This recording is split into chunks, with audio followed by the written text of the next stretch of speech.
ce que nous attendons est vraiment riche de foi et de sainte ardeur pour la cause de Dieu. Dieu se sert de nombreuses circonstances pour exprimer sa volonté, mais surtout, il se sert des âmes humbles et silencieuses. Puisque nous allons entendre faire beaucoup de bien à une humanité si tourmentée et vivant loin de Dieu. Sainte Marie, Mère de Dieu et notre Mère, priez pour nous. Bienheureuses les âmes qui se trouveront en état de grâce quand elles paraîtront devant les juges. Pour elles s'ouvriront les portes du paradis. Le paradis semble bien loin de nous, mais il ne l'est pas tellement. Chaque fois que nous prions, le ciel s'ouvre. Nos parents, nos amis, ceux qui nous ont aimés sur la terre participent à notre vie et à notre prière avec une joie infinie. À ce moment-là, le ciel s'unit à la terre. Nous sommes en communion avec les âmes de l'au-delà. C'est l'Esprit Saint qui agit, c'est lui qui transforme ces instruments inaptes et en fait des prophètes et des pionniers de la foi. Jadis, dans l'Ancien Testament, l'Esprit Saint a parlé par les prophètes, et maintenant encore, il parle sans cesse. Réveillez-vous, car le fils des ténèbres est plus rusé que nous, et si nous ne faisons pas tout ce qui est en nos possibilités et dépend de nous pour connaître et répandre la vérité, le malin diffusera toujours plus l'erreur au détriment des âmes. Lors de sa venue parmi nous, Jésus nous a apporté toute la vérité, mais il ne nous veut pas inactifs face à cette vérité et désire que nous l'approfondissions et la comprenions de mieux en mieux. C'est à nous qu'il appartient de la découvrir sous tous ses aspects et dans l'éclat de toutes ses facettes. D'ailleurs, nous ne sommes pas seuls dans ce travail. Nous avons le magistère de l'Église, et Jésus nous a promis un collaborateur. Le consolateur, l'Esprit, vous enseignera toutes choses et vous rappellera tout ce que je vous ai dit. Quand le consolateur, l'Esprit de vérité, sera venu, il vous guidera dans toute la vérité.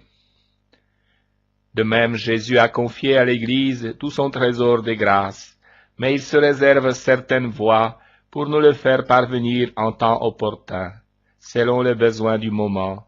Ces voies peuvent être des vérités plus approfondies et érigées en dogmes, de nouvelles dévotions, le cheminement spirituel et l'exemple des saints, les écrits des docteurs de l'Église et ceux rédigés sous l'inspiration de Dieu par des âmes privilégiées, ou encore les miracles ou les apparitions de Notre-Dame et de notre Seigneur lui-même. En pareil cas, il ne s'agit pas de révélation, mais d'un surcroît de lumière en vue d'un approfondissement de la vérité déjà reçue. Et le Seigneur n'hésite pas à intervenir personnellement sans demander de permission, car il reste le Créateur, l'organisateur et le régisseur de son propre plan d'amour et de salut. Ne nous étonnons donc pas si à notre époque, où le monde paraît vouloir sombrer dans le péché et le désespoir, Jésus daigne venir nous rappeler, par d'humbles instruments, l'insondable miséricorde de son cœur divin, qu'il nous avait déjà révélé au calvaire, lors du coup de lance, par le double jaillissement de sang et d'eau sortis de son cœur transpercé. Oui, Jésus miséricordieux bénisse ceux qui entendent ces enseignements de la foi tout humblement et apportent ainsi l'aide et l'encouragement de leur sympathie tout en collaborant à la diffusion d'un apostolat de la miséricorde divine conduit par Jésus lui-même et par l'Esprit Saint. Jésus miséricordieux, nous croyons en toi et nous avons confiance en toi. Viens en aide à notre incapacité et à notre faiblesse. fais que nous puissions te faire connaître et aimer de tous les hommes, et que, confiant dans l'immensité de ton amour, nous puissions combattre le mal qui est en nous et dans le monde, pour ta gloire et pour notre salut. Amen. Jésus nous dit, ma parole est lumière divine, elle est force, elle est grâce. Moi-même, je suis la parole éternelle du Père. Qui m'écoute ne périra jamais. Ma parole est douce et suave. Elle pénètre dans l'intime du cœur. Elle instruit, elle apaise.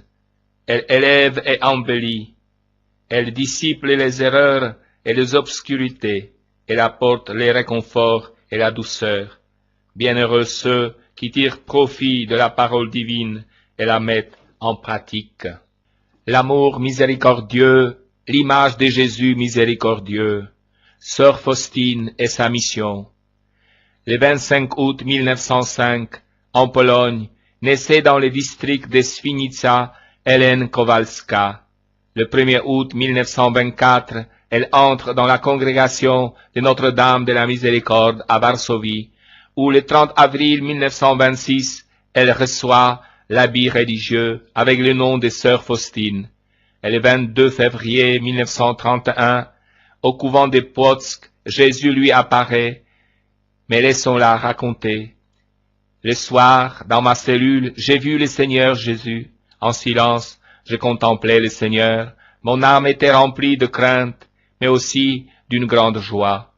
Au bout d'un moment, le Seigneur Jésus me dit, « Peins une image pareille à ce modèle et signe, Jésus, j'ai confiance en toi. Je désire que cette image soit vénérée, tout d'abord dans votre chapelle, puis dans le monde entier. Je promets à ceux qui la vénéreront qu'ils ne périront pas.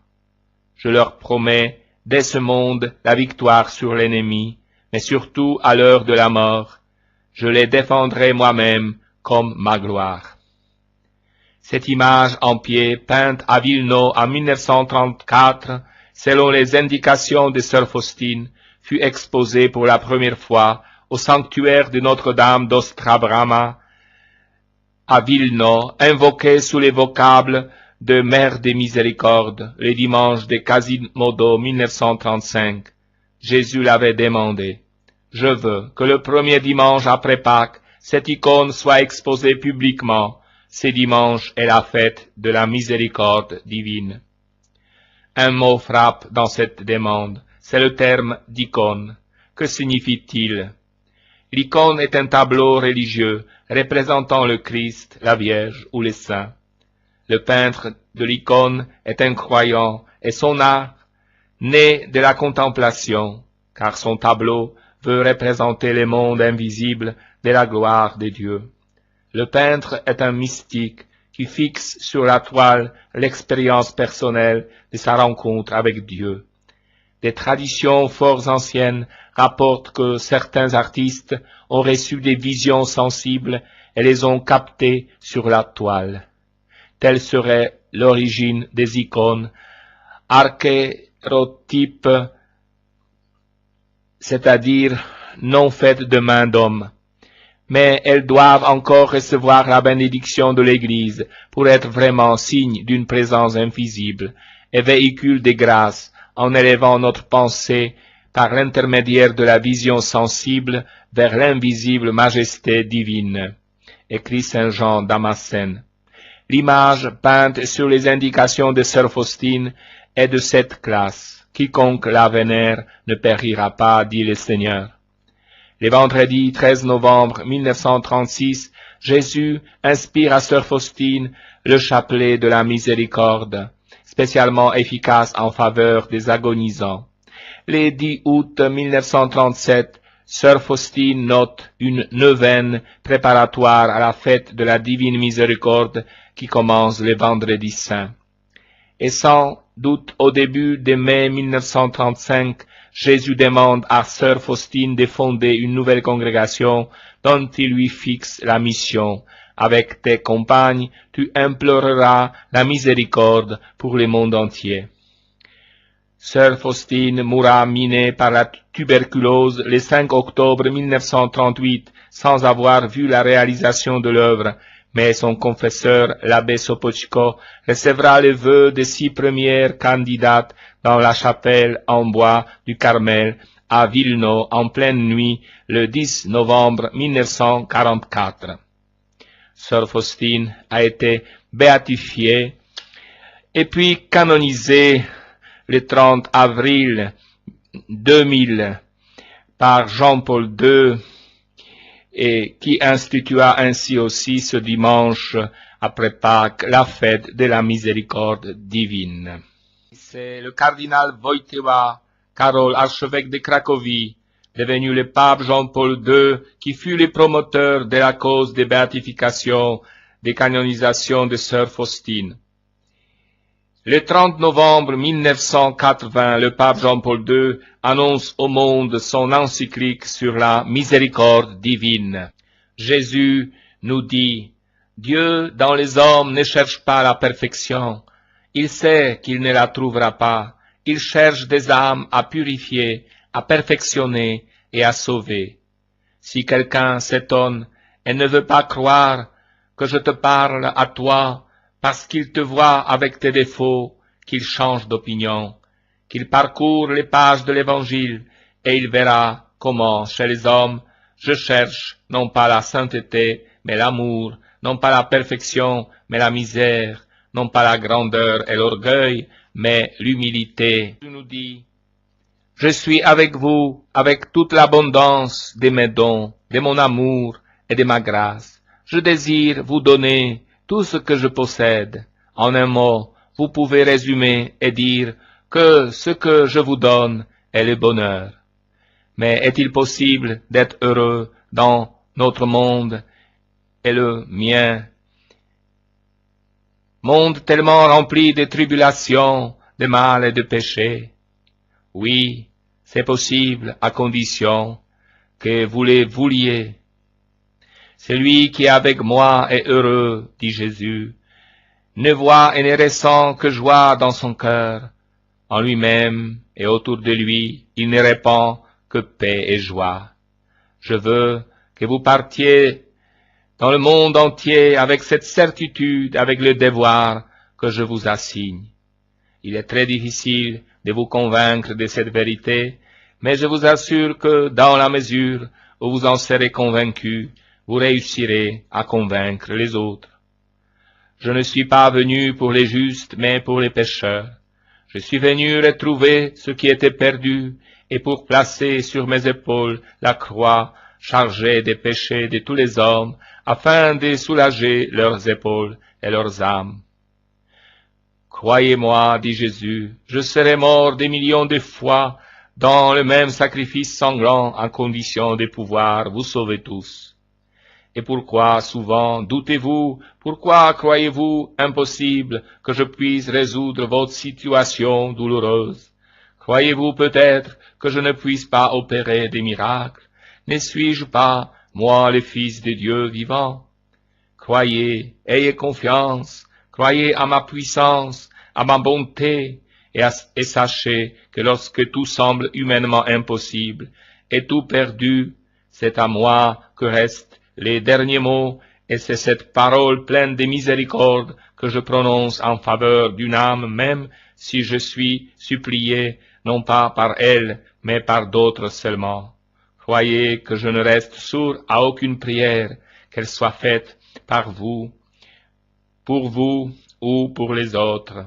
J'utilise même le plus petit acte d'amour, et avec celui-ci je construis les monuments de ma bonté et de ma miséricorde. Ayez foi et confiance, et croyez-moi, je vous aime. Vous êtes mes enfants, vous êtes ma conquête, le motif de ma passion, et comment pourrais-je négliger, ne fût-ce qu'un seul d'entre vous, alors que j'aime chacun comme s'il était unique au monde. Mes enfants, je vous prends dans mes bras, et je vous serre sur mon cœur, et sachez que si je ne laisse pas les épreuves vous manquer, c'est parce qu'en elles se fortifie votre foi, et qu'augmente la grâce qui est en vous. Et lorsque je vous vois dans la souffrance, c'est moi, que je vois en vous, ainsi que ma sainte maman, ma collaboratrice et votre corédemptrice. N'oubliez pas que la souffrance vous sanctifie et vous rend grand aux yeux de Dieu, si elle est supportée dans la grâce de Dieu, au point de vous faire atteindre ma stature spirituelle. Ce que je vous ai dit vous semble difficile, mais je laisse à ma maman le soin de vous l'expliquer, et chacun le comprendra très bien dans son cœur. Aujourd'hui est un jour de miséricorde et de pitié. Vous recevrez de nombreuses grâces spirituelles et matérielles, mais la plus belle est celle-ci. Que soit effacée en vous la peine de vos péchés, et que vous ayez une augmentation des grâces. Je vous accorderai cette grâce chaque fois que vous viendrez prier à l'église devant les tabernacles. Priez toujours pour tout le monde en oubliant vos peines personnelles, car le moment est grave, et la collectivité doit être soutenue par vous, âme choisie, qui donnez à la prière toute la valeur qu'elle mérite. Ma parole est vie, dit Jésus, mais comme la nourriture naturelle ne profite guère au corps si tu la prends sans appétit, de même, cet aliment spirituel, qui est la parole de Dieu, n'apporte aucun avantage à l'esprit qui ne la désire pas et ne l'assimile pas. Ma parole est lumière, dit Jésus. Elle met en fuite les ténèbres. Quand le soleil se lève, la nuit disparaît. Il s'avance et s'impose par la force de sa splendeur. De même, ma parole s'impose à l'erreur et la met en fuite. Lumière de l'âme, elle l'enveloppe, et c'est ma parole qui conduit tout. Je suis Jésus des miséricordes. Aime-moi et fais-moi aimer. Jésus, en quoi puis-je te servir? Aime-moi et fais-moi aimer. Une âme fervente et remplie d'amour, voilà ce qui console mon cœur. L'amour efface les péchés, même mortels, bien que l'obligation de se confesser demeure. Une âme qui aime me console de 1000 autres qui ne m'aiment pas. Aime-moi par les œuvres, par le travail que tu accomplis. Moi aussi j'ai travaillé aux côtés de Joseph et j'ai sué. Le travail purifie, éloigne les démons, l'oisif et rebutant pour lui-même et pour le prochain. Il ne gagne rien pour le ciel, et il donne l'occasion à l'ennemi, aux aguets, de corrompre son âme. Oui, il faut que nous sachions tous. Dieu a réparti le grand travail de la création en 6 jours ou époques, et ce n'est qu'au 7e jour qu'il se reposa. Nous aussi, aimons et sanctifions notre travail, qu'il soit manuel ou intellectuel. La nuit, nous reposerons, nous, plus sereins et plus tranquilles. Accompagnons le travail manuel des pensées célestes et faisons précéder le travail intellectuel d'une offrande qui l'oriente et le sanctifie. Unissons nos œuvres à celles du Christ qui a accompli et qu'il accomplira encore sans cesse pour le salut du monde. Une action faite en état de grâce et par amour vaut une éternité. Merci Jésus de ce précieux enseignement que tu nous donnes dans l'Évangile. Je te promets de faire tout mon possible pour ne pas gaspiller de temps, ne serait-ce qu'une minute, mais je t'en prie, donne-moi ton Esprit Saint pour le faire, pour le réaliser. Oui, Sainte Vierge Marie, Mère du Christ, prends-moi par la main pour me conduire à Jésus, pour me faire découvrir la grandeur et la largeur de son cœur. Oui, aide-moi à mener un combat de la vie par amour pour Dieu, la Sainte Trinité, sans négliger rien de ce qui est la volonté de Dieu pour moi. Elle ne perdait pas une minute. Oui, la Sainte Vierge Marie ne perdait pas une minute. Saint Joseph non plus. Il admirait Marie, son épouse, active comme l'abeille et comme la fourmi. Elle passait sans cesse du travail manuel à la prière, sans jamais interrompre l'union intime avec son divin Fils Jésus. C'est ainsi qu'elle coopérait d'une façon merveilleuse au salut des hommes et à leur sanctification. Oui, elle est un modèle parfait de dévouement, de la réponse donnée à Dieu à sa volonté, qu'il me soit fait selon ta parole. C'est pourquoi nous participons au fruit de sa vie, si sacrifiée, si remplie d'amour pour Dieu. Maintenant, elle est au ciel, avec Jésus, et elle intercède auprès de Dieu en notre faveur. Prions-la chaque jour. Pour son intercession, nous aurons son aide. Oui, nous bénéficierons d'une particulière prédilection étant donnée à elle, comme l'était Jean-Paul II, totus tuus, tout à toi Marie, tout à toi Seigneur. Oui, Marie, elle est grande, et la puissance des saints du ciel, surtout celle des saints qui sacrifièrent toute leur vie par amour pour Jésus et pour leur prochain, leur vie est grande. Grande est la vie de Jean-Paul II, totalement donnée à la cause de Dieu. Jésus nous redit cela, ma parole est lumière divine, elle est force, elle est grâce. Moi-même, je suis la parole éternelle du Père. Qui m'écoute ne périra jamais. Ma parole est douce et suave, elle pénètre dans l'intime du cœur, elle instruit, elle apaise, elle élève et embellit, elle dissipe les erreurs et l'obscurité, elle apporte le réconfort et la douceur. Bienheureux ceux qui tirent profit de la parole divine et la mettent en pratique. Parfois, elle se communique directement, elle pénètre dans le cœur comme une flèche lumineuse. Parfois, elle se communique par l'intermédiaire de mes ministres, à qui j'ai confié la charge de la répandre, mais c'est toujours moi qui parle, même si je me revêts de la nature du prêtre. Parfois encore, je me sers de simples instruments, très souvent inaptes et incapables, que je rends sages de la sagesse de Dieu, et je les autorise à parler ou à écrire, tandis que moi-même je parle ou dicte en eux. Toi maintenant, tu es du nombre de ceux-ci, et j'en ai choisi beaucoup pour parler au cœur de mes enfants, afin que le monde se convertisse enfin. Ah, génération perverse, quand voudras-tu croire que c'est la seule bonté infinie de Dieu qui accomplit de tels miracles pour communiquer avec toi? C'est moi qui choisis mes prophètes parmi le peuple, qui les oint de mon huile divine, et les rend capables de dire des choses saintes divines.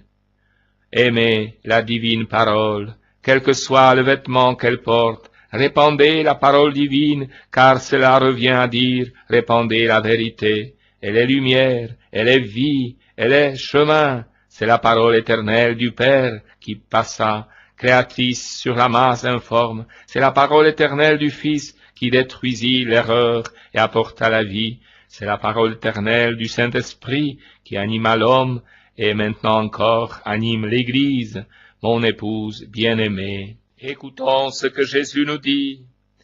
Ô parole bénie, descends dans le cœur des hommes comme une douce rosée, bouleverse et supprime les laideurs qui aveuglent l'œil humain. Montre comme il est beau de servir et d'aimer Dieu et lui seul. Montre comme la vie est brève et comme il faut l'employer de la façon la meilleure. La parole de Dieu est la perle précieuse, ou la pièce de monnaie qui cherche la ménagère. Quand elle l'a trouvée, elle la garde et la cache, car elle sait qu'elle vaut une éternité de gloire. Oui, recevons les paroles de Dieu avec un cœur pur, et faisons-les fructifier. Soyons avides de cette sémence et de cette récolte, car un jour nous devrons rendre compte au Père de ce qui nous a été dit pour nous et pour les autres. Ô Seigneur, je crains de ne pas savoir correspondre à ta volonté. Tu me réponds, ne crains pas, confie-toi toujours à moi, avec humilité et simplicité, ne présume jamais de tes forces. Confie-toi à Marie, la Sainte Vierge, qui fut la mère de la divine parole, à celle qui garda jalousement dans son sein la parole vivante que j'étais, comme elle garda dans son cœur mes enseignements durant ma vie mortelle. Oui, tu nous dis, prie-la, la Sainte Vierge, sans cesse, de te détailler les enseignements divins que je te dispenserai dans les heures que tu m'accorderas au cours de la nuit, et sois sûr qu'en bonne maman et en bonne maîtresse, elle te fera grandir en vertu, en sainteté et en perfection, de manière à te rendre agréable à ses yeux et à ceux du Père et aux miens. L'apostolat est un devoir. Seigneur Jésus, tu me dis, j'entends te parler de l'apostolat, tâche indispensable dans l'Église, laquelle se serait bornée à n'avoir que les 12 apôtres comme membres, si aucun d'eux n'avait pensé à mettre en pratique mon commandement qui dit « Allez, prêcher et enseigner tous les hommes ». Le devoir et la vocation à l'apostolat viennent directement de moi, sous quelque forme particulière, mais il est un appel commun qui est adressé à tous les chrétiens au baptême. Dès le moment où par le baptême vous entrez dans l'Église, vous recevez aussi la permission de procurer aux autres les dons dont vous êtes enrichis. Défenseurs de la vérité, ce devoir vous est commandé d'une manière plus énergique par la confirmation. Elle vous fait mes soldats, et pour cette raison les défenseurs de la vérité, capables de combattre les saints combats de la foi. Ce que l'on ne peut faire quand on est tout petit, il faut l'accomplir au fur et à mesure que l'on avance en âge. Mais que mes disciples le sachent, l'apostolat est un devoir, car il a été dit avec justesse, celui qui n'est pas apôtre est apostat. Les dons de la foi que vous avez reçus gratuitement, vous devez le distribuer gratuitement, même au prix de sacrifice, et vous employer de manière à ce que le monde entier, si c'était possible, en jouisse comme vous, et que ce don conduise tout le monde au salut. Recevez donc ce commandement, et étudions ensemble la manière de le réaliser. L'apostolat présente différentes formes, car tous n'ayant pas reçu les mêmes dons et ne percevant pas le même appel, chacun doit s'adonner d'une manière qui lui soit propre à la diffusion du bien et de la vérité. Toutefois, il est vrai qu'il existe aussi un moyen, lequel place tout le monde sur un pied d'égalité dans cette œuvre de bien, et c'est la prière. S'adresser au Père éternel pour lui demander que la vérité se ferait un chemin, que tous la connaissent, la suivent et l'aiment. La prière, telle est la forme commune d'apostolat, même si elle peut et doit être accomplie selon des nuances différentes. Je te l'explique. Une religieuse cloîtrée ou un trappiste exerceront leur apostolat d'une manière bien différente de celle d'une maman. Leur prière sera plus intense et de plus longue durée. Ce que j'exige d'eux sera bien supérieur à ce que je demande à une maman, tout en laissant à chacun le devoir de prier le Père, pour que tous les hommes connaissent la vraie foi, le vrai Dieu, et agissent conformément à ses croyances. Maintenant, je t'invite à faire connaître mon désir à ceux qui t'approchent, que l'on prie davantage pour que la foi se répande, que l'on pense à ceux qui l'ont perdue, que l'on sollicite de l'Esprit Saint cette lumière divine afin qu'elle illumine le monde rendu aveugle par l'erreur. Si tu agis ainsi, tu accompliras une tâche qui m'est agréable, car si tu te souviens bien, au cours de ma vie mortelle, j'ai exprimé mon désir par ces mots, et j'ai d'autres brebis qui ne sont pas de cette bergerie. Je vais te dire combien m'affligent les comportements égoïstes des nombreux chrétiens qui ne pensent qu'à eux, à leurs propres besoins, même spirituels, et ne dépassent pas d'un pouce leur propre vue. Le chrétien véritable ne peut être égoïste, car par le seul fait de son égoïsme, il n'est plus chrétien. La perfection et la sanctification de chacun, et même sa seule vie spirituelle, bien que médiocre, ne peut subsister si elle n'est pas accompagnée du vif désir que ses frères, eux aussi, jouissent des biens dont il a été lui-même enrichi. Désir qui se traduit en supplication au Père éternel. Mais voyons un peu comment l'on peut et comment l'on doit propager la vérité. Chacun de vous a reçu les dons de la parole. Seul l'homme qui ne la possède pas serait en mesure de dire à quel point est grande son infériorité. Sincérité. Par la parole, tu exprimes ta pensée qui lui est unie. À ce propos, je te prie de tenir compte de mon enseignement, dit Jésus. N'exprime jamais par ta bouche ce que tu ne penses pas, et ne pense jamais ce que tu aurais honte d'exprimer par ta bouche. Tout doit être beau et accordé, tout doit être saint, la parole et la pensée. Certes, il est difficile d'atteindre la perfection dans ce sens, car le peu de sincérité qui existe dans le monde permet de cacher sa propre pensée aux autres pour éviter des inconvénients de grande importance. Mais toi, fais en sorte que tes pensées soient toujours limpides et que tes paroles soient l'expression vraie de cette limpidité, même si la prudence doit être la reine qui gouverne ta conversation. Te voici donc maintenant au moment où s'adresse à toi l'invitation à remplir l'apostolat de la parole. Même si vous n'êtes pas tous appelés à le remplir d'une manière solennelle, comme les évangélisateurs ou prédicateurs, qu'ils soient laïcs ou prêtres, vous êtes cependant appelés à cette manière simple qui va de la bonne parole à la suggestion, à l'invitation, au commandement pour celui qui en possède l'autorité. Le devoir de les communiquer.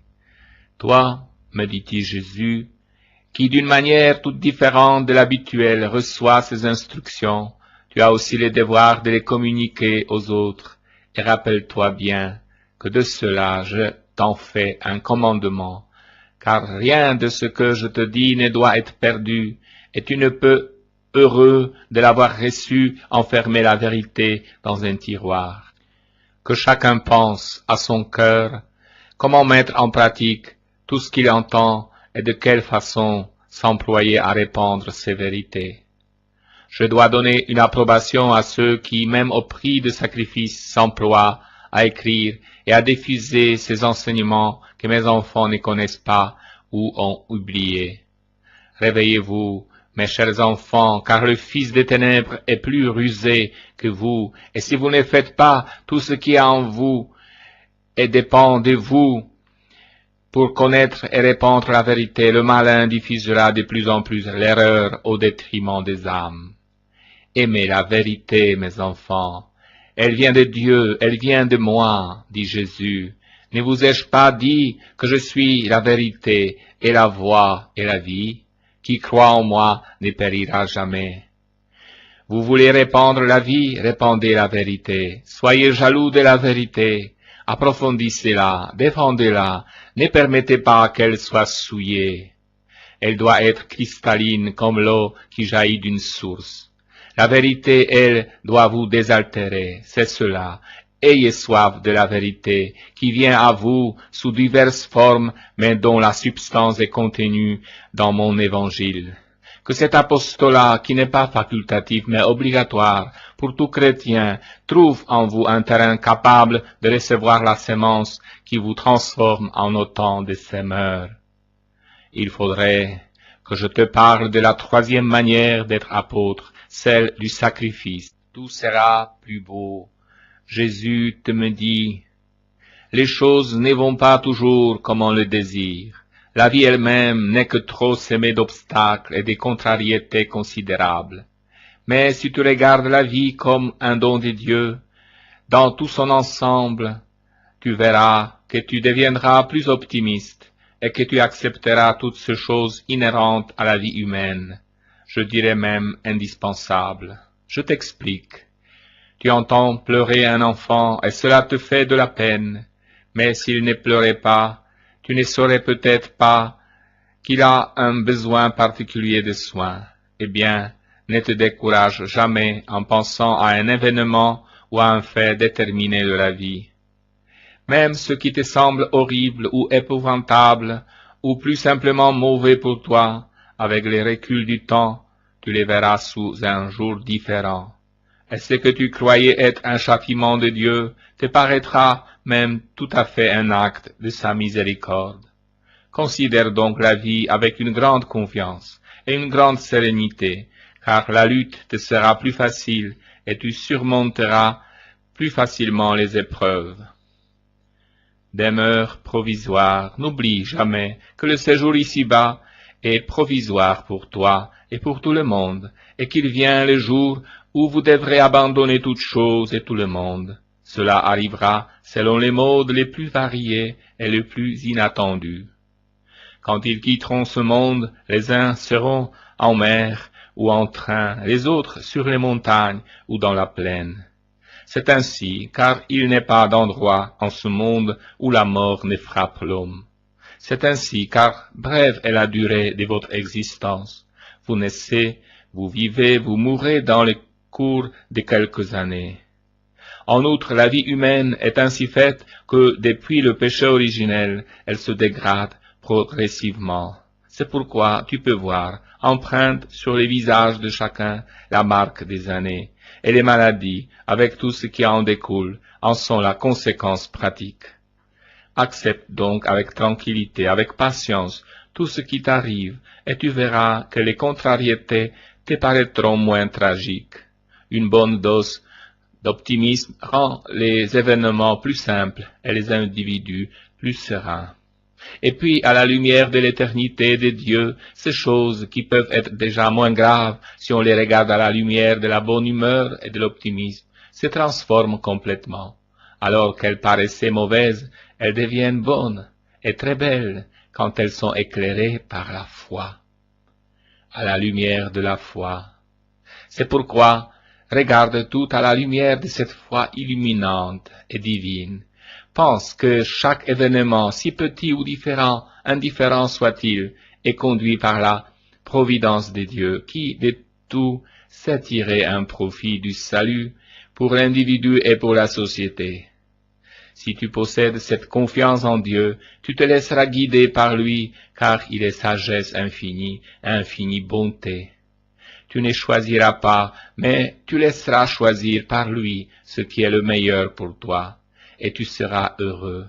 Il s'agit d'un bonheur relatif, non absolu, car celui-ci n'existera qu'en paradis. Imite en cela ma sainte mère, étudie sa vie dans les détails, et tu verras cette noble créature si cruellement éprouvée par des événements humains qui cependant reflétaient la volonté ou la permission des dieux. Imite-la, ma douce mère, dans sa patience et dans sa soumission à la divine volonté, même lorsque, humainement parlant, il aurait fallu agir tout différemment. Aime-la, cette créature, la plus grande, la plus sainte, qui ait jamais existé sur la terre, et en même temps la plus simple, la plus humble, la plus abandonnée au divin vouloir, la Sainte Vierge. Dans tout ce qui arrive au cours de la vie, vois l'expression de la bonté de Dieu et de sa volonté comme elle l'a fait, elle. Car en obéissant à des lois humaines, elle ne faisait que réaliser les plans d'action de Dieu. Je t'ai donné cette leçon qui est comme une préparation de base à ce que je te dirai par la suite.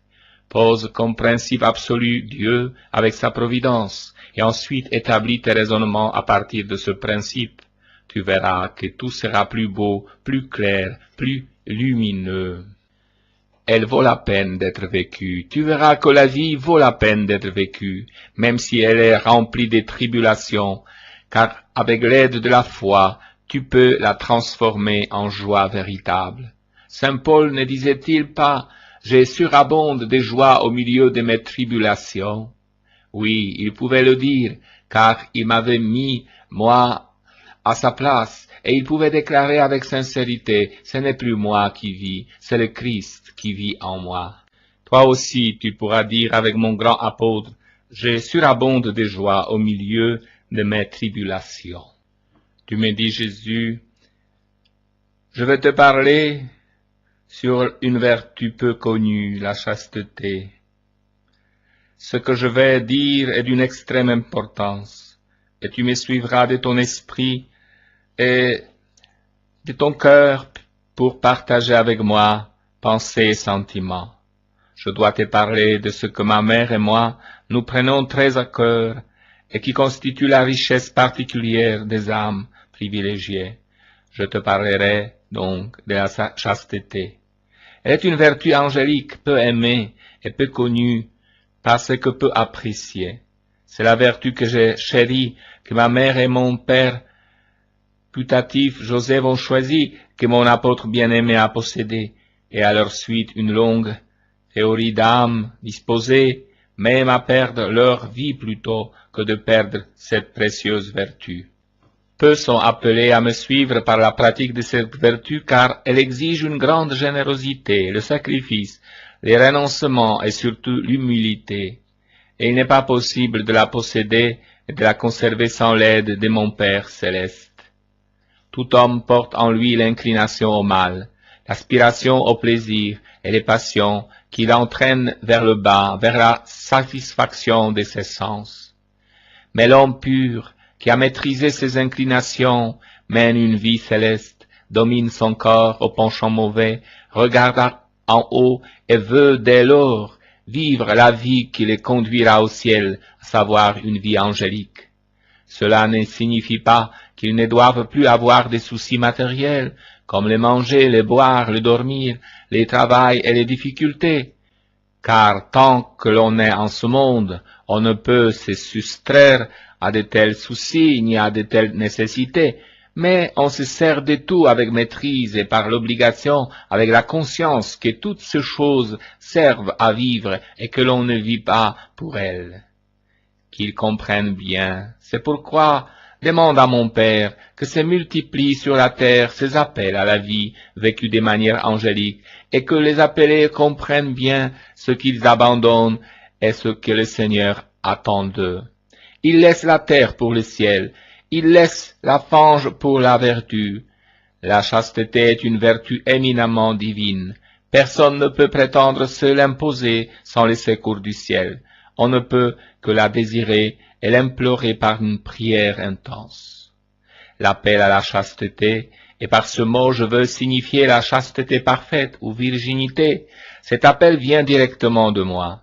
Et en effet, je vous l'ai dit au cours de ma vie mortelle, en m'adressant aux apôtres, que ce n'était pas eux qui m'avaient choisi, mais moi qui les avais choisis.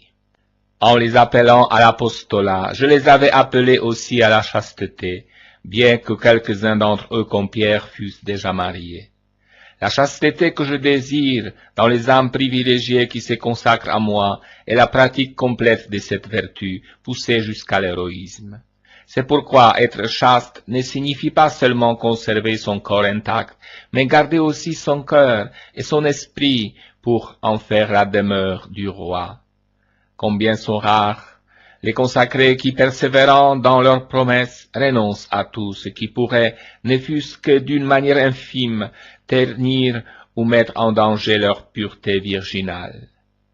Les lys fleurissent dans le sang. Combien devraient trembler et se montrer circonspects des nombreux prêtres qui, par imprudence, se jettent dans les dangers inhérents déjà à leur vocation elle-même, à l'accomplissement de leurs tâches sacerdotales.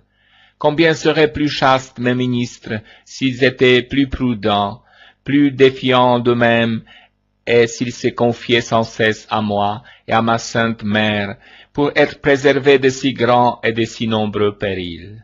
Oh, dis-le à mes prêtres et aux âmes qui me sont consacrées, que le lit fleurisse dans le sang. Cela veut dire dans les sacrifices, poussés jusqu'à l'héroïsme. Il est la sauvegarde qui les défend et les maintient. les reins saints des épines du sacrifice et de la mortification volontaire. Ils pourront plus facilement espérer cultiver la chasteté et persévérer dans cette vertu que le Seigneur leur a demandé de pratiquer et à laquelle ils ont librement consenti. Cependant, outre la mortification, ils devront être assidus à la prière, surtout à la prière mentale. Sans cet aliment spirituel de l'âme, comment est-il possible de rester pur? Ce n'est qu'en méditant les beautés divines que possède une âme pure que l'on apprécie la valeur. Si l'on pense aux choses du ciel, on les désire, et l'exemple d'autres personnes qui nous ont précédés et ont pratiqué les mêmes vertus que nous sont un encouragement, un stimulant à les imiter. C'est Dieu qui sauve. Les hommes modernes n'accordent pas d'importance à la prière et à la méditation, ils ne pensent qu'à l'action. Mais le monde, vous ne les sauvez pas par votre action. C'est Dieu qui sauve le monde, et il peut le sauver par votre prière seulement, qu'elle soit mentale ou vocale, et par votre amour. S'agiter pour arriver et faire ne compte pas. Une religieuse sauve plus d'âmes par sa prière et sa mortification que beaucoup de prêtres par leur prédication, car convertir et sauver les âmes est l'œuvre de Dieu. Que mes consacrés donc ne négligent jamais de réfléchir à ces choses, et qu'ils ne laissent pas à la dernière place ce qui au contraire doit être mis à la première.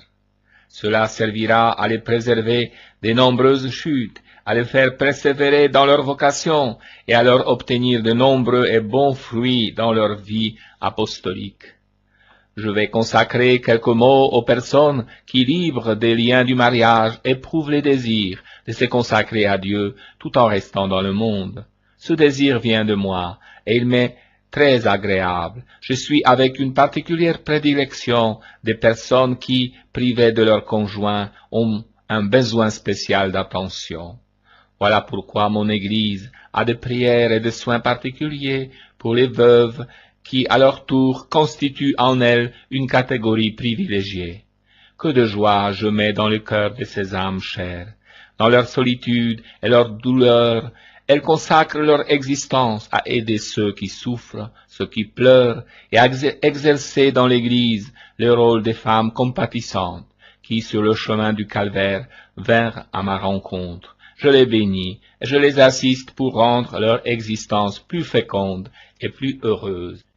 Mais il y a aussi la chasteté conjugale qui doit être spécialement gardée et sauvée, chasteté à laquelle pensent peu les époux parce que l'on croit que tout est permis. On donne son cœur à une personne et on se croit en droit de lui reprendre pour le donner à une autre, comme s'il n'existait pas le serment qui lie ce don réciproque, d'où la ruine des familles. Béni soient les familles chrétiennes où la fidélité en est la base, où cette fidélité n'est pas violée, pas même lorsque le fait de demeurer fidèle comporte de grands sacrifices. Quelle horreur que de voir le désordre qui règne dans les familles modernes. Certes, cela dépend du fait que le mariage n'a pas été préparé avec le sérieux qu'il requiert comme sacrement des vivants, destiné à faire des époux de vrais ministres de ce sacrement. Époux chrétiens, soyez chastes, ce qui revient à dire soyez fidèles. Soyez fidèles à Dieu dans l'accomplissement de vos devoirs conjugaux, et soyez fidèles entre vous dans le respect, dans l'amour mutuel. Ne vous trahissez pas, car à la suite de cette trahison marche la ruine de votre famille, que cette trahison apparaisse aux yeux des autres ou qu'elle demeure inconnue et cachée. Dieu bénit les familles où le juste lien conjugal est respecté comme un don du ciel. Et je donne aux parents par les enfants des secours particuliers de réconfort et de respect.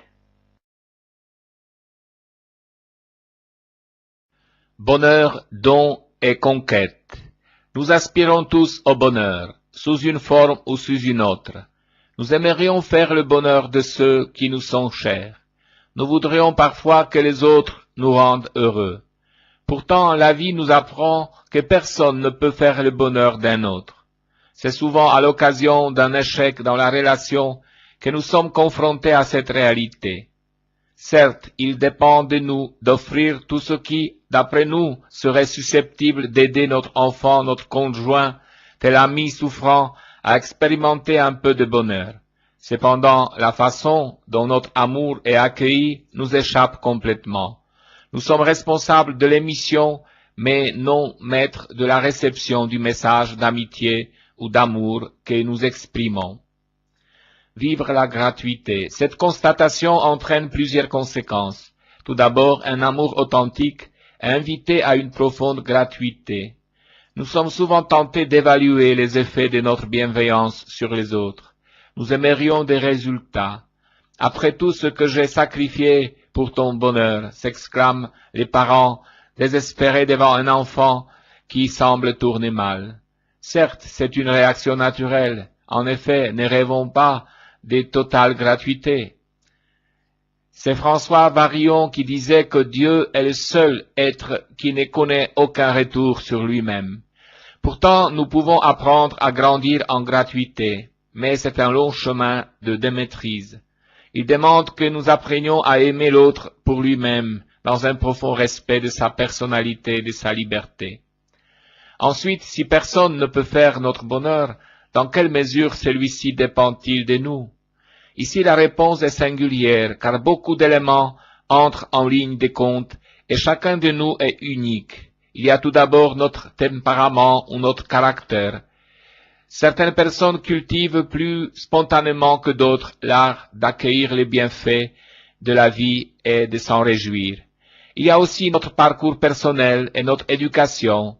Certains ont tellement été culpabilisés par une morale mal comprise ou blessés par la vie qu'ils n'arrivent plus à faire confiance et à se laisser aimer. Pourtant, une question reste posée. Qu'as-tu fait de ce qu'on t'a fait? Demande Simon Paco. Nous pouvons être tentés de nous installer dans un état de victime. Il y a aussi les conditions de vie que nous connaissons actuellement. Il n'est pas possible de goûter le bonheur quand on vit une situation infra-humaine. Il ne faudrait pas idéaliser les sourires de nos frères et de nos sœurs de l'hémisphère du Sud. Il est parfois l'expression pudique d'une dignité qui cache des drames de survie. Choisis la vie. Or, il nous faut bien entendre les conseils du renard au petit prince au moment de la séparation. Tâche d'être heureux. Ou l'invitation forte de l'Écriture sainte. Choisis la vie. Livre de Deutéronome 30, 15 à 20. Une tâche, un choix, donc une attitude qui dépend de notre liberté, de notre volonté de vivre ce que nous est échu, même si nous souffrons de tel handicap ou telle fragilité. La société occidentale fait dépendre notre bonheur des conditions si nombreuses qu'il devient impossible que toutes soient remplies, car elle met la barre très haute en termes de santé, de confort, de réalisations personnelles. Nous sommes passés du droit aux soins au droit à la santé, puis nous imposons aux soignants non seulement l'obligation des moyens, mais aussi celle des résultats. En outre, l'équation entre bonheur et santé, celle-ci prise dans son sens holistique, c'est-à-dire intégral, implique toutes les dimensions de l'existence. Non seulement notre biologie, mais notre équilibre psychique, nos relations, notre activité professionnelle, notre environnement, notre vie spirituelle. L'obligation d'excellence et du zéro défaut encourage des attitudes de toute puissance et de narcissisme qui risquent de rendre le bonheur impossible. En effet, le bonheur ne commence-t-il pas quand nous acceptons de renoncer à tout maîtriser, quand nous consentons à la réalité et à ses limites, en abandonnant toute bulimie? N'est-ce pas d'abord un art de goûter les choses de l'intérieur et de saisir dans la banalité du quotidien tout ce qui est expression de la gratuité de Dieu et de la bienveillance humaine? Que serions-nous sans cette bienveillance dont nous dépendons à chaque instant dans nos relations sociales? Laisse-toi aimer. Nous associons souvent le bonheur à l'amour, mais nous prenons du temps à découvrir que le plus laborieux et le plus essentiel pour notre bonheur est moins d'aimer que de se laisser aimer.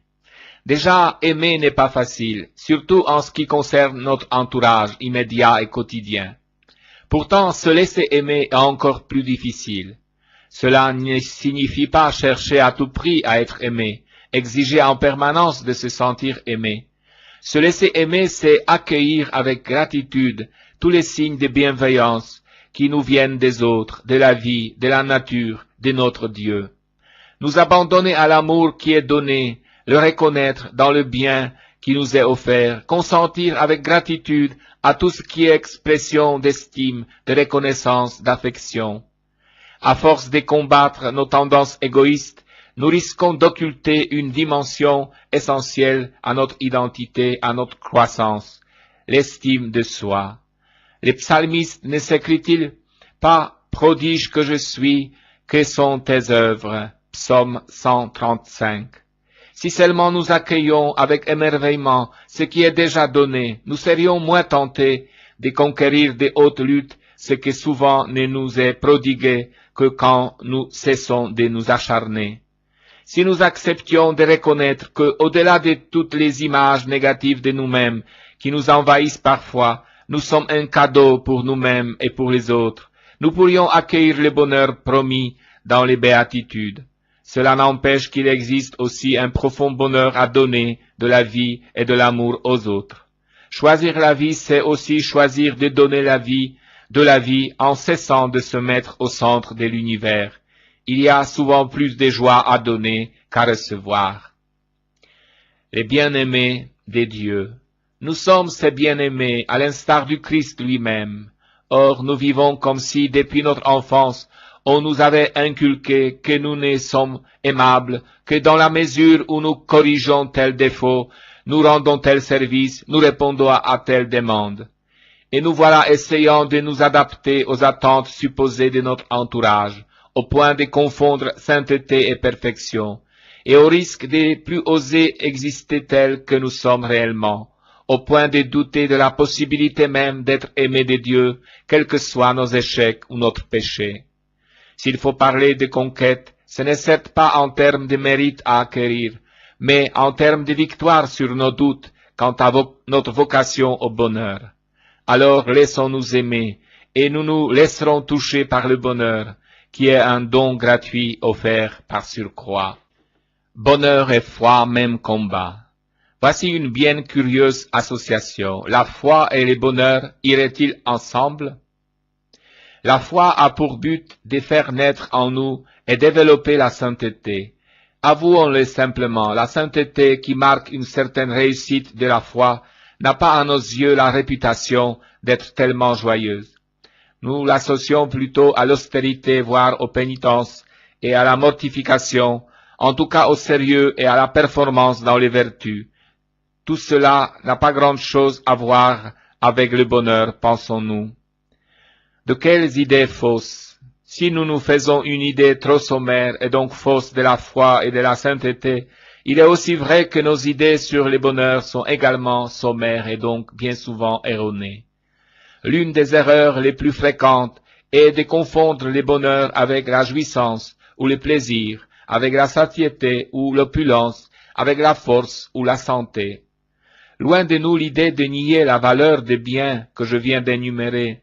L'erreur n'est pas de les apprécier, l'erreur est de croire qu'à eux seuls ils suffisent à définir le bonheur. L'erreur est aussi de croire qu'ils sont absolument nécessaires au bonheur, puisque, à nos yeux, ils en constituent l'essence.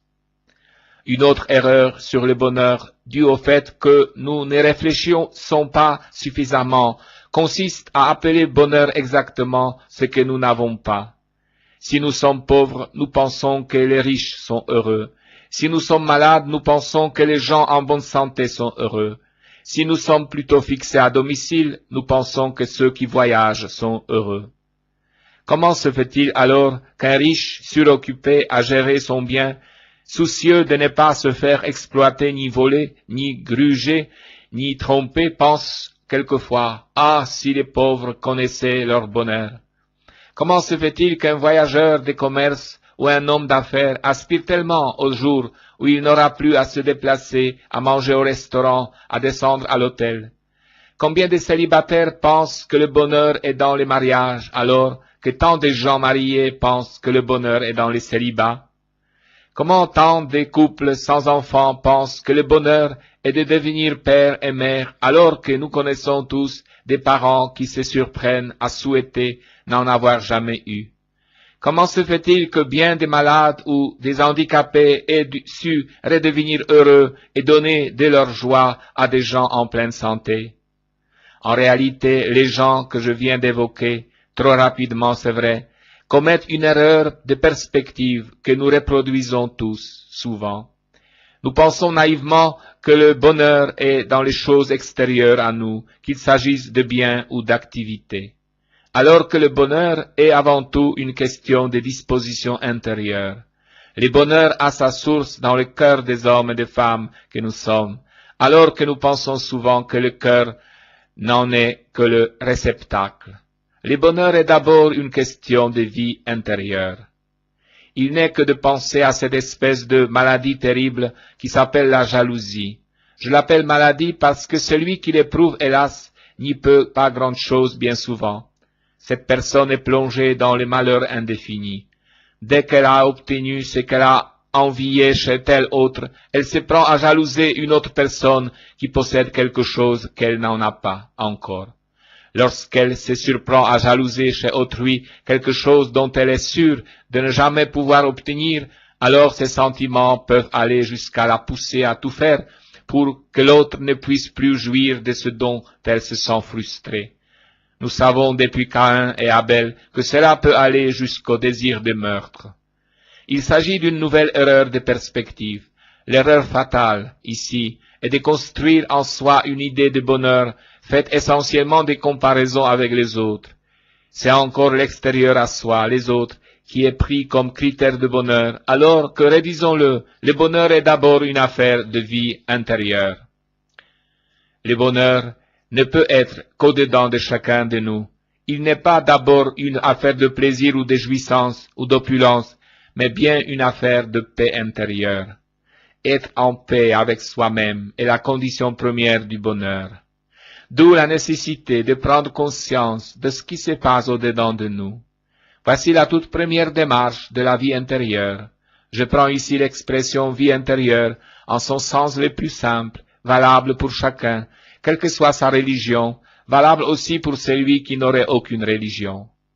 Alors seulement, celui qui sait percevoir les mouvements de sa vie intérieure est capable de savoir s'il est en paix avec lui-même. S'il n'est pas en paix, qu'il sache que cette paix intérieure peut se conquérir. La preuve pour lui qu'il l'aura gagnée constitue un véritable paradoxe.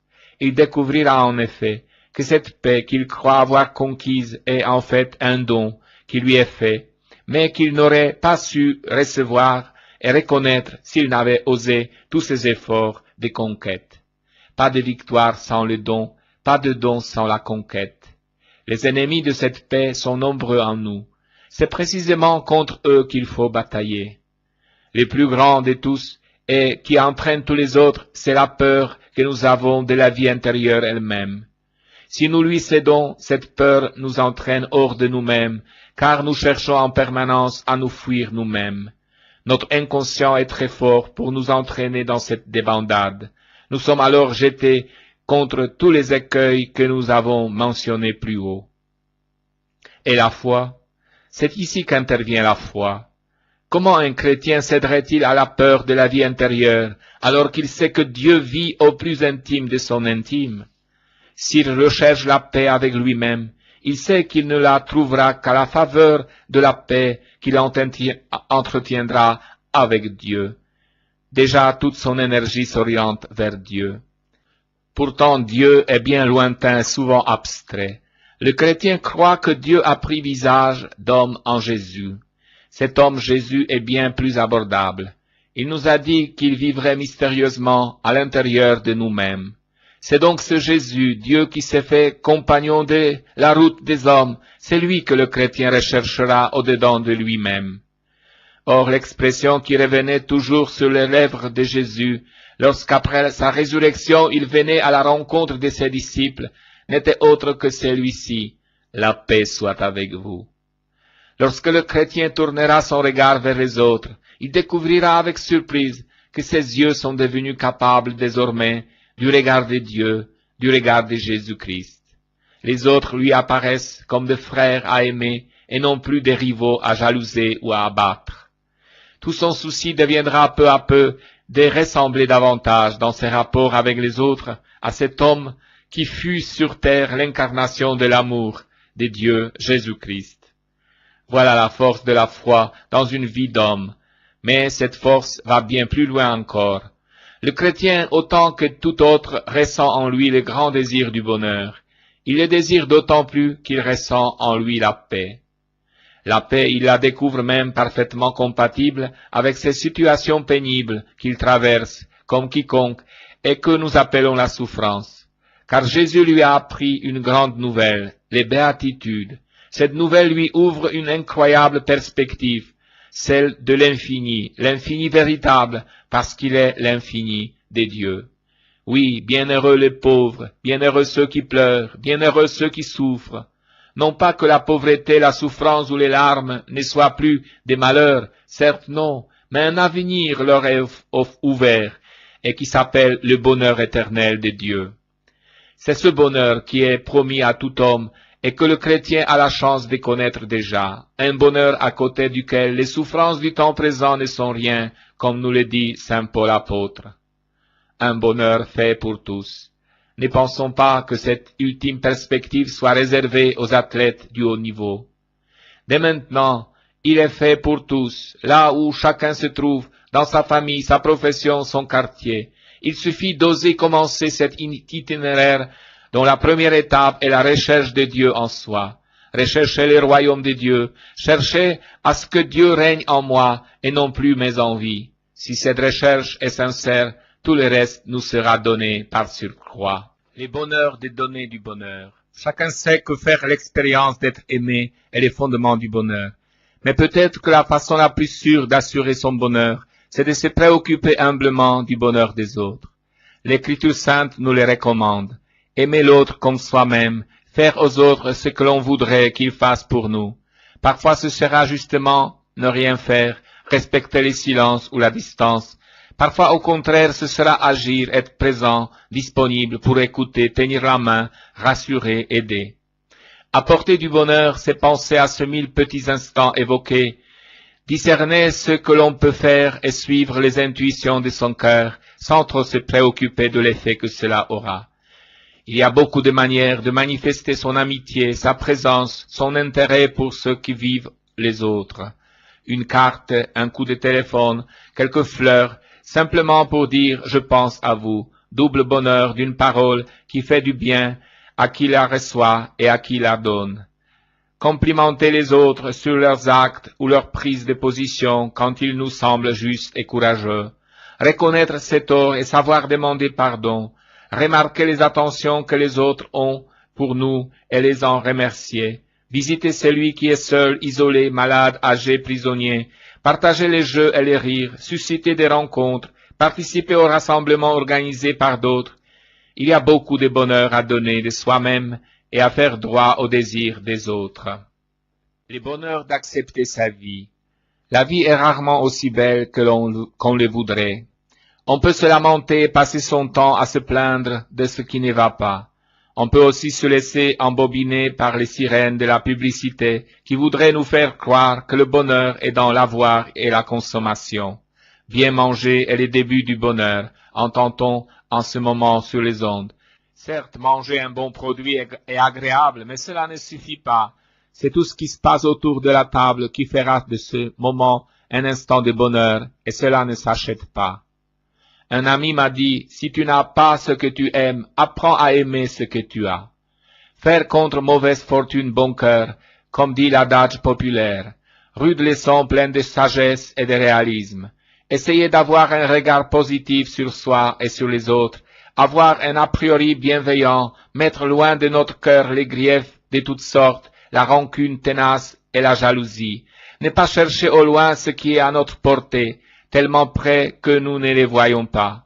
Apprécier d'être vivant chaque matin et être reconnaissant pour tout ce que l'on peut encore faire malgré les limites de l'âge, de la maladie, de la pauvreté, de la solitude, du tempérament qui est le nôtre. Aimer sa vie telle qu'elle, c'est peut-être bien ça le début du bonheur. Si nous ouvrions la Bible, c'est d'entrer que le bonheur est dans la Bible. À peine créée la lumière, à peine chaque œuvre de sa création apparut, et Dieu vit que cela était bon. Un bonheur fondamental. Ainsi s'ouvre la Bible sur le bonheur de Dieu. Ne craignons pas de prolonger notre réflexion. Si l'auteur de ce tout premier texte de la Bible est sûr que Dieu a éprouvé du bonheur au constat de ce qu'il avait fait, c'est que lui aussi savait combien faire quelque chose de bon était pour l'homme aussi une condition de bonheur. Dès lors la lumière, la nuit et le jour, le ciel et la terre, le soleil, la lune et les étoiles, les plantes, tous les animaux, des airs, de la mer et de la terre, tout ce que Dieu a fait est source de bonheur, du bonheur de l'humanité, parce que du bonheur même de Dieu. Et l'humanité, hommes et femmes, fait à l'image même de ce Dieu,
Jésus est l'espérance, l'essence de l'homme, continuation.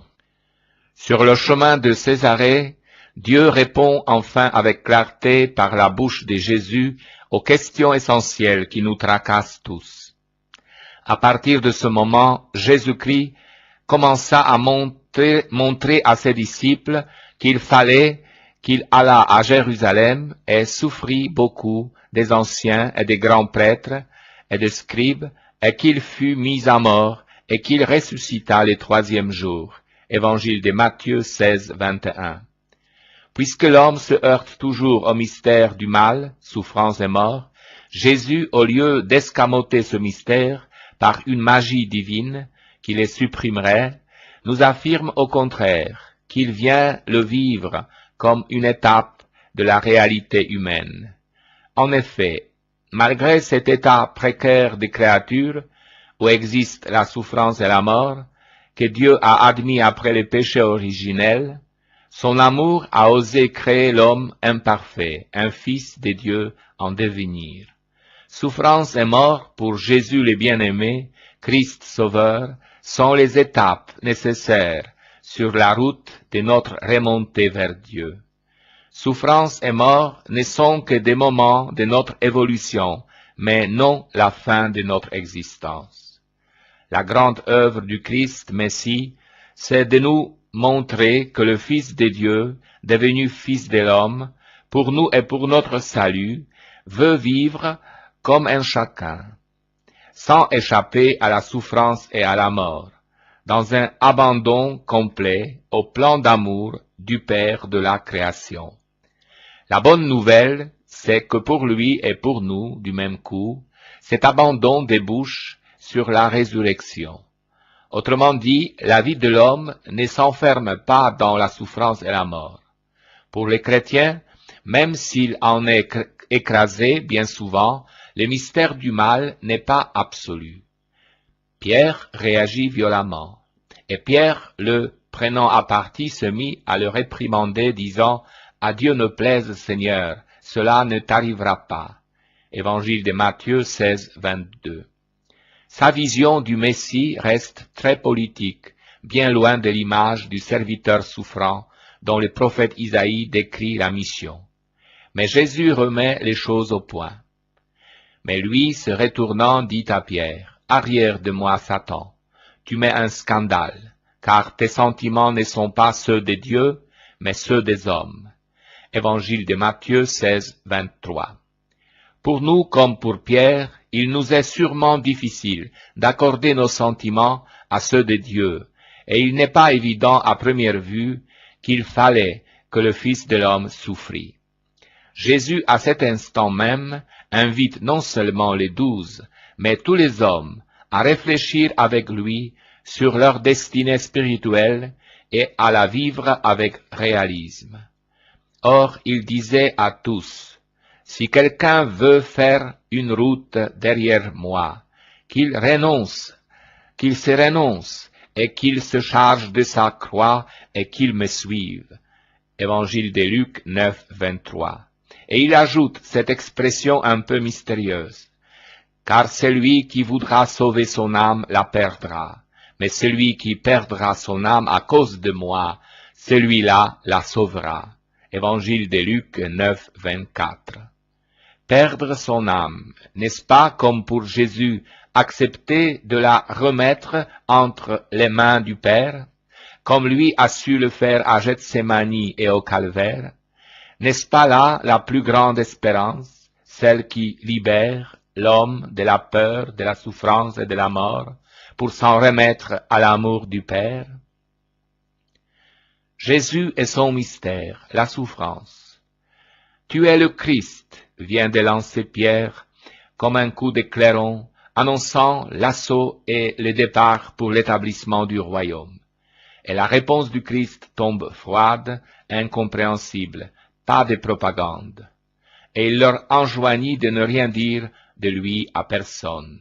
Évangile de Marc 8, 30.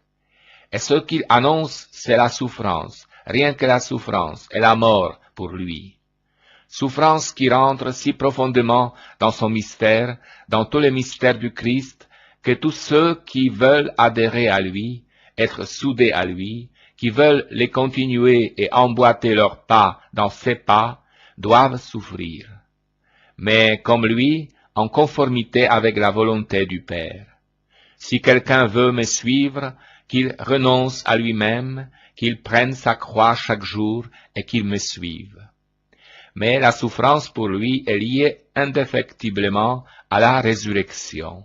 Il faut que le Fils de l'homme souffre beaucoup, soit mis à mort, et qu'il ressuscite le troisième jour. Évangile de Luc 9, 22. Pour entrer dans ces mystères de Jésus, nous devons méditer et méditer encore ces paroles de Jésus. Il faut que le Fils de l'homme souffre beaucoup. Il fut le seul à porter le mystère de la souffrance. Ses apôtres ne peuvent le comprendre. Il y a une logique divine de la souffrance, qui est sagesse, sagesse divine.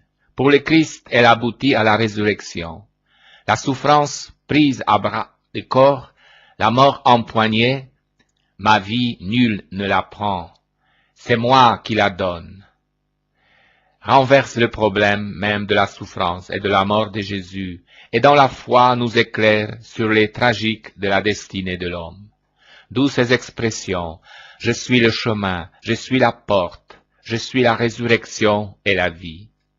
Jésus établit donc une connexion solide entre sa mission et sa passion, entre sa vie et notre vie. Jésus, le Fils de Dieu, devenu Fils de l'homme, a voulu prendre sur lui toute cette souffrance qui nous colle à la peau, à nous les humains. Il est venu s'identifier à chacun d'entre nous dans notre condition de créatures mortelles et fragiles. Avec Jésus, Dieu vit notre réalité terrestre de créatures jusqu'à la mort. Et il ne se contente pas de mourir, il sera mis à mort, comme tant d'hommes victimes de la méchanceté. Il prend notre condition dans ce qu'elle a de plus absurde et de plus cruel. Mais en même temps, il l'affirme, il triomphera de notre seul ennemi, la mort. Le troisième jour, il ressuscitera. Il disait ces choses ouvertement. Cela allait tellement de soi pour lui. Jésus ne nous dit pas de rechercher la souffrance, mais de la prendre quand elle vient, de l'accepter comme elle se présente chaque jour de diverses manières, comme une croix. Oui, Jésus attache l'importance à l'acceptation de la souffrance, à cette folie de la croix. Il affirme n'associer à son mystère, à son amitié que ceux qui avec lui porteront leur croix. Si quelqu'un veut me suivre, qu'il renonce à lui-même, qu'il se charge de sa croix et qu'il me suive. Se renoncer, c'est renoncer au rêve d'un homme suffisant à lui-même. Charger sa croix, c'est accepter notre condition de créature, fragile et mortelle, et croire quel est le chemin qui nous conduit à la gloire du Père dans les pas de Jésus. Le mystère de la croix et de la souffrance, les principes de Jésus.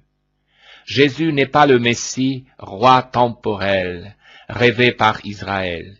Il lutte contre toute réclame, toute propagande qui tiendrait à faire de lui un roi de la terre libérant Israël.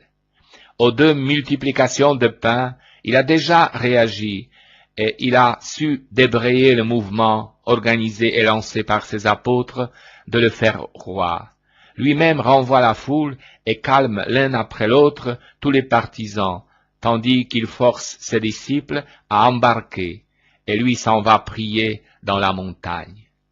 Dans le cas de guérison, il prévient l'effervescence populaire en recommandant le calme, la discrétion, le silence, pas de réclame. Rentre chez toi et sur le chemin ne parle à personne de ce qui vient de t'arriver. Mais pourtant il est le Christ, le vrai Messie des prophètes. Il l'a assez dit aux siens, ils le savent, mais eux aussi se trompent, et cette idée, cette fausse idée du Messie, il l'arrachera de parmi les siens. Le Messie est un Messie souffrant, et il entreprit de leur enseigner qu'il fallait que le Fils de l'homme souffrit beaucoup. Il est l'homme des douleurs annoncé par Isaïe. Mais il se sent isolé devant ce mystère que seul il peut comprendre avec sa mère Marie. Pour les siens, c'est un scandale. Lui l'envisage froidement. Il connaît toutes les détresses par lesquelles il devra passer. Il voit toutes les humiliations, tous les écœurements à subir de la part des grands et la mort sur la croix. Nous avons bien de la peine à comprendre ce mystère de la croix commun au Seigneur et à tous ses disciples. Mais nous devons réaliser cette unité de vue et de vie entre lui et nous, et non seulement accepter la souffrance, mais la regarder comme nécessaire pour nous conduire à Dieu, dans la vérité de notre condition humaine. Nous devons apprendre à goûter cette amère saveur de la sagesse des dieux. Jésus et la croix. Jésus nous demande d'abandonner nos vues propres, notre manière propre d'être et d'agir, pour nous remplir de lui et du message évangélique. Car celui qui voudra sauver son âme la perdra, mais celui qui perdra son âme à cause de moi et de l'évangile, celui-là la sauvera. Évangile de Luc 9, 25. Dans l'évangile de Jean 13, 24, Jésus nous renvoie au grain de blé, tombé en terre, et qui ne donne du fruit que s'il meurt. Jésus, dans sa sagesse, nous fait réfléchir sur l'excellence que nous nous donnons. L'être contingent, insuffisant que nous sommes, ne veut dépendre que de lui-même. En face de cette prétention, la réponse filiale de l'homme-Dieu, qui regarde Dieu comme Père. Il accepte donc, dans une vue réaliste, de regarder les événements de chaque jour comme l'expression de la volonté du Père et de son amour. Les biens matériels, la vie elle-même, ne sont d'aucun secours pour obtenir la vie éternelle. Mieux vaut mourir en conformité de cœur et de volonté avec le Père que d'avoir gagné l'univers qui n'est que poussière face aux splendeurs du royaume des cieux. Les choix de notre liberté pour Jésus doivent s'orienter vers l'essentiel et non vers ce qui passe comme le visage de ce monde. La liberté pour Jésus, c'est d'accepter la réalité humaine. C'est la croix peut-être, mais sûrement le chemin qui nous mène à travers les renoncements à l'univers créé vers le salut selon l'Évangile. Jésus veut nous faire sentir la nécessité de cette souffrance, de cet échec humain apparent, chose qui nous révolte et qui pourtant aboutissent à la résurrection, à la vraie vie. Vaine et dérisoire est la réussite terrestre qui passe comme les visages de ce monde. C'est à une toute autre réussite que nous convie le Seigneur à travers la vérité et la fragilité de la création. Je suis la résurrection et la vie. Le règne de Dieu va apparaître, annonce de la transfiguration, annonce du travail mystérieux de Dieu dans les cœurs. Jésus se rend bien compte de l'éloignement de ses apôtres par rapport à la compréhension du mystère de la souffrance. Ainsi, pour les aider à entrer dans le mystère du royaume, annonce-t-il aux siens sa transfiguration. Ils y recevront une solide confirmation de la splendeur du règne messianique dans cette vue anticipée du Messie glorieux. Mais il nous annonce aussi que le royaume est une réalité intérieure entre Dieu et nous. Et il leur disait, « En vérité, je vous dis qu'il y en a ici parmi les personnes présentes qui ne goûteront pas la mort, qu'ils n'aient vu les règnes des dieux venir en puissance. » Évangile de Marc 9, 1. Comme pour Pierre, ce ne sont pas la chair et le sang qui nous révèlent cela, mais le Père qui est dans les cieux. Et nous aussi, nous pouvons voir et goûter le règne des dieux, car Dieu agit dans nos vies. En fait, nous cherchons toujours les royaumes au-delà de nous-mêmes. Nous les cherchons dans une projection lointaine et ténue comme un rêve. Jésus affirme aux siens qu'ils verront le règne de Dieu venir en puissance. ce qu'il montrera aux apôtres sur la montagne avant sa mort et sa résurrection. Nous l'avons sans cesse devant nos yeux de la foi, une fois que ces événements ont eu lieu. La transfiguration de Jésus, la vision du bien-aimé. Or, environ 8 jours après, il arriva qu'il prit à part Pierre, Jean et Jacques, et qu'il monta à la montagne pour prier. Et pendant qu'il priait, l'aspect de son visage devint autre, et son vêtement d'une blancheur éclatante. Et voici que 2 personnages s'entretenaient avec lui, lesquels étaient Moïse et Élie, qui, apparus avec gloire, parlaient de sa mort qu'il avait à subir à Jérusalem. Évangile de Luc 9, 28 à 31. Sur les Tabors, il n'est pas seul. Il continue et achève l'œuvre immense commencée par le peuple d'Israël. Moïse et Élie, les grands ouvriers de cette longue préparation qui doit conduire tout un peuple vers le Messie, sont là, contemplant celui qu'ils ont annoncé. Ils s'entretenaient avec Jésus de cette passion qui l'attend et qui doit achever ce grand travail. La transfiguration n'est qu'une vision anticipée de la gloire du ressuscité. Et Pierre, prenant la parole, dit à Jésus, « Rabbi, il est bon que nous soyons ici, et nous allons faire 3 tentes, une pour toi, une pour Moïse et une pour Élie. » Car ils ne savaient que dire, car ils étaient effrayés. Évangile de Marc 9, 5. Cette vision du Christ est aveuglante pour Pierre. Ne sachant pas ce qu'il disait, il voulait s'installer. Il faudra bien descendre et vivre les plus durs. Et une voix vint de la nuée, « Celui-ci est mon Fils bien-aimé, écoutez-le. » Évangile de Marc 9, 7. L'Évangile est une parole de liberté, il faut l'écouter. Elle ne s'impose pas par la force, ne joue en sa faveur que l'intelligence de la foi. Et comme il descendait de la montagne, il leur défendit de raconter à personne ce qu'ils avaient vu, si ce n'est quand le Fils de l'homme serait ressuscité des morts. Évangile de Marc 9, 9. Si Jésus insiste sur ce titre, le Fils de l'homme, c'est que ce titre le place comme l'arbitre des hommes. Il se donne comme les prémices de la moisson humaine, le premier des ressuscités.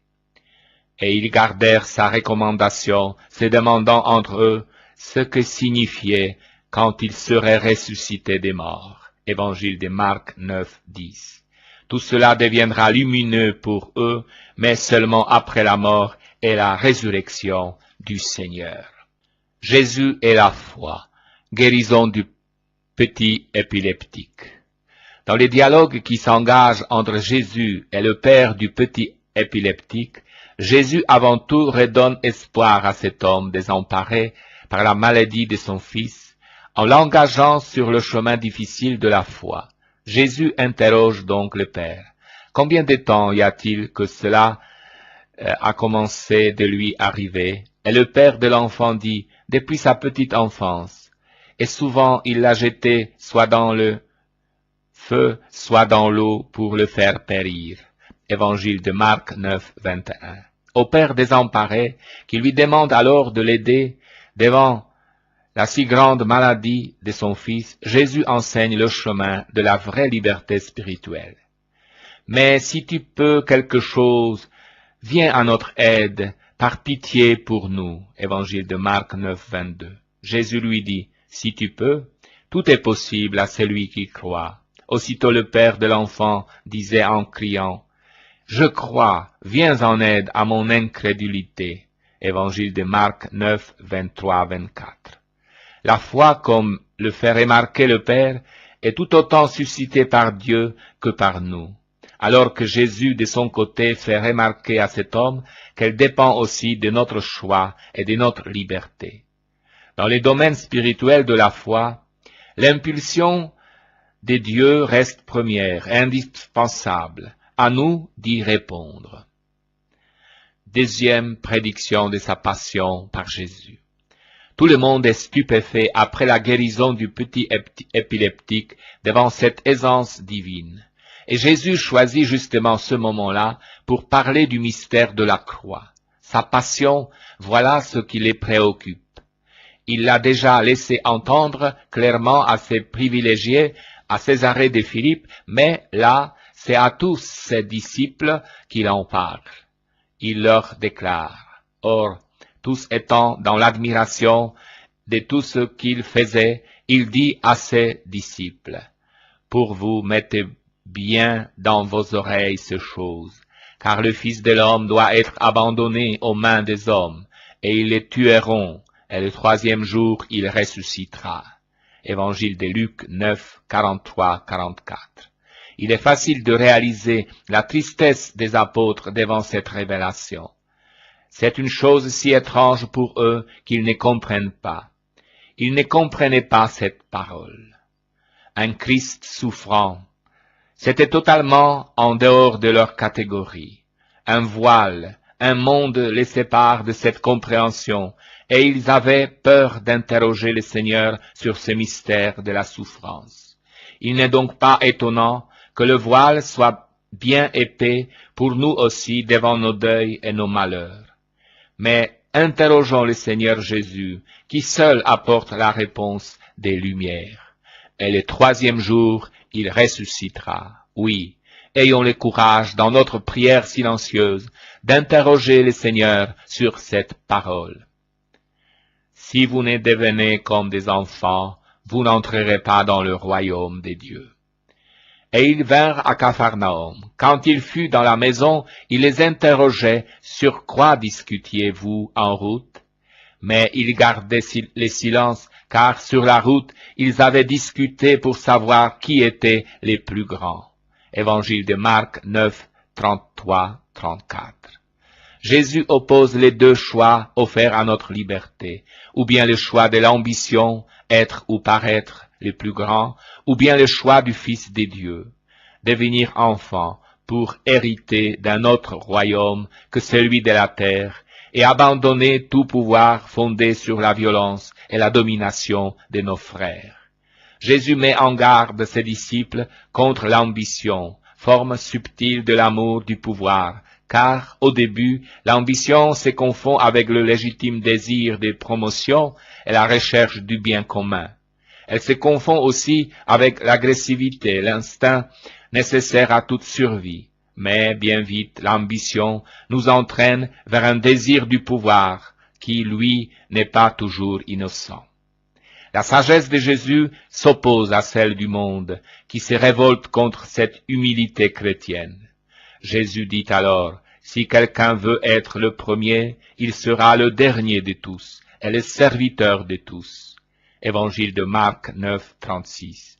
Car le plus petit qui soit parmi vous tous, celui-là est grand. Évangile de Luc 9, 48. Il sait que le désir du pouvoir avec le désir de la richesse restent les plus grands obstacles à l'établissement du royaume. Tout au long des siècles, les hommes ont été prêts à toutes les bassesses, à toutes les cruautés pour s'emparer de l'un et de l'autre. Ces deux désirs brûlent au cœur de chacun de nous. Personne n'échappe à leurs sollicitations, aussi bien dans sa vie professionnelle que familiale. C'est à nous, tout autant qu'aux 12, que s'adressent les paroles de Jésus et ses gestes. Et ayant appelé un petit enfant, il le plaça au milieu d'eux et leur dit, « En vérité, je vous le dis, si vous n'échangez pas et si vous ne devenez pas comme les petits enfants, vous n'entrerez pas dans le royaume des cieux. Celui donc qui se fera comme cet enfant, c'est celui-là qui est le plus grand dans le royaume des cieux. » Évangile de Matthieu 18, 2-3. Son geste de tendresse envers les enfants traversera les siècles. Jésus aime tellement les enfants qu'il nous les donne en modèle et qu'il nous donne comme condition, sine qua non, pour entrer dans le royaume de Dieu, de leur ressembler. Tout désir de grandeur devient dérisoire devant de telles paroles. Jésus renverse l'échelle de valeur et place au premier ce qui est le plus méprisé parmi les hommes.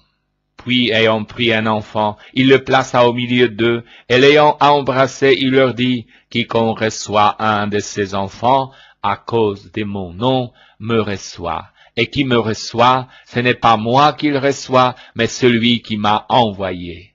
Évangile de Marc 9, 36 à 37. C'est la seule explication de la charité. Recevoir nos frères, c'est recevoir Jésus. Et avec lui recevoir le Père. Quel honneur!